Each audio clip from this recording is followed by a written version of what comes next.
and we have to talk about AIDS in white females, Miss DRunions1.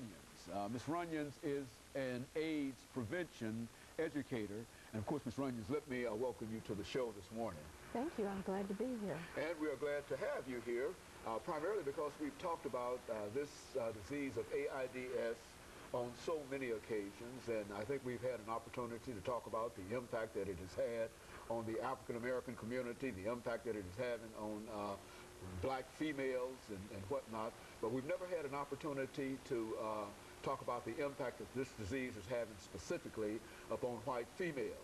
And we're simply encouraged by the fact that you being an AIDS prevention educator have agreed to talk to us about that today. But before we get into that, Mrs. Runyon, let's see if we can have you to give us some information about your background, your education, and some of the things that eventually led you to become an AIDS prevention educator. Okay, I am from Humphreys County. I'm a Tennessee native, born and raised in Waverly, married my childhood sweetheart. He died in a car accident when he was 32. We'd been married 12 and a half years.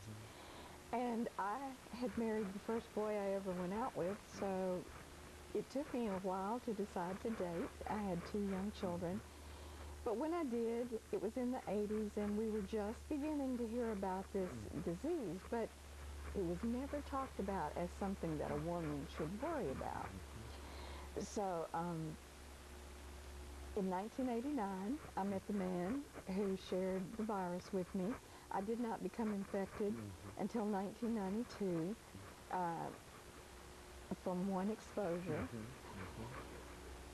And everything changed. I am a journalist by profession, and I was working with the Tennessee Business Roundtable, which is a group of CEOs across the state of Tennessee.